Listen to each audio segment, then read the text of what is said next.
Hello, my name is Justin Harper. I'm originally from Ann Arbor. I lived in Ypsilanti for about 20 years now. I am working towards my teaching degree at Eastern Michigan University. And today I'm going to read you a story because when I was younger, I learned how important it is to read at Thurston Elementary School. So the name of the story is Despite the Hype by Ivory Latta and Charles R. Smith Jr., illustrated by DJ Kaufman.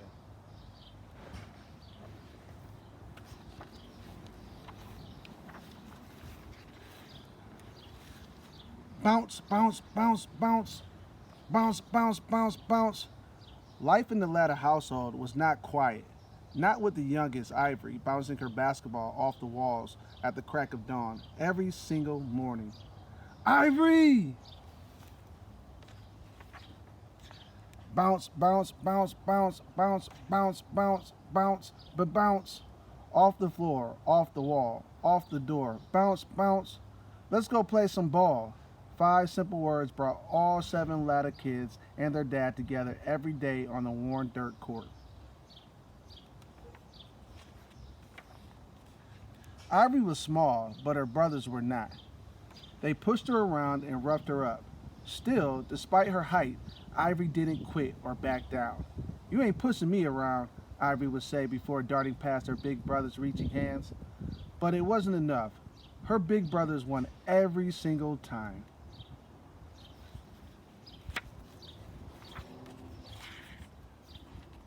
Bounce, bounce, bounce, bounce, bounce, bounce. "Got you, Ivory. Where you at?" Dad said on his way to an easy layup. "Aw, man, you got me again, Dad. How'd you get so good?" "Simple," Dad said. "Practice like you play." So she tried harder. From sun up to sundown, Ivory dribbled like it was her job. Bounce after bounce, hour after an hour, day after day.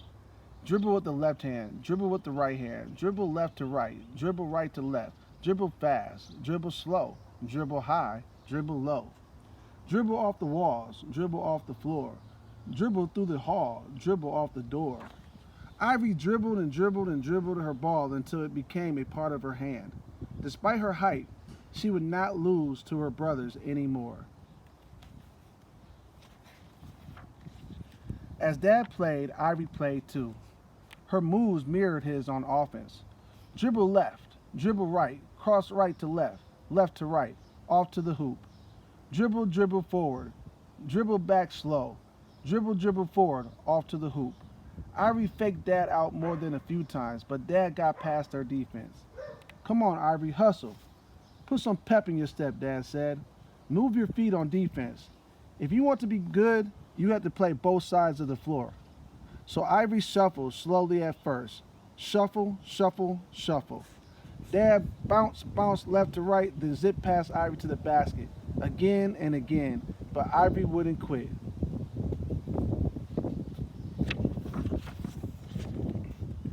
Ivory shuffled faster and faster and faster, and soon the bounce bounce became bounce bounce bounce bounce bounce bounce bounce bounce bounce bounce as Dad worked to shake Ivory. "I locked you up, Dad," Ivory said. "Yes, you did," Dad said. "But I still got a few tricks up my sleeve." "All right, Dad, show me what you got." Dad bounced, bounced, bounced, hard to his right, but Ivory matched him step for step. He hit the brakes and launched a soft jump shot to the rim. Swish! Nothing but net. "Oh, man," Ivory shouted. "How'd you do that, Dad? Teach me that jump shot." "Now, if I teach you that," Dad said, "it's all over." They laughed, then played.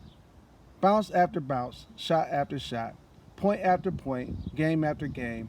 Ivory missed more jump shots than she made. "Just square up your shoulders to the basket and they'll start falling," Dad said.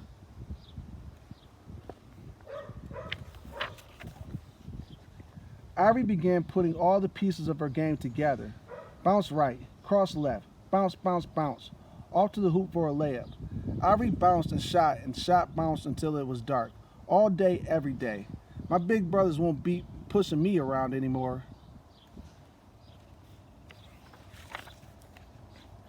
Ivory was still small and her brothers were still much bigger. But that didn't keep her from challenging one of her brothers to yet another game of one-on-one. I'm ready for you, Saran, Ivory boasted. You talk a big game, little girl, he said, before tossing her the ball. Ivory bounced her way to the basket on offense and shuffled her feet to keep up on defense. Soon, Ivory was just 1 point away from her first win over her big brother. All right, Ivory, he said. I get it. You can dribble and get to the hoop. Let's see what else you got. Bet you can't win on a jump shot. I'll even give it to you. No, no, no, Ivory protested. I don't want no gimmies. Play me straight up.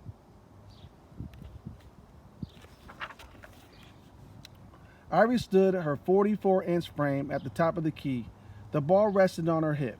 Saran stood 1 foot in front of his little sister and left hand down near the ball, right hand up near Ivory's face. Ivory bounced with her right hand slowly.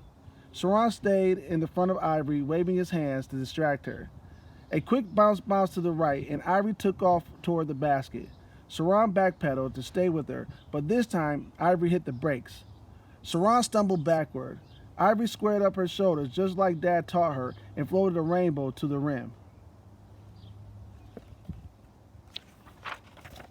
Swiss! I win! I finally win! All right, and this is a picture of the real Ivory Latta. This is her playing for the Lady Cougars in middle school, and this is her playing in the WNBA.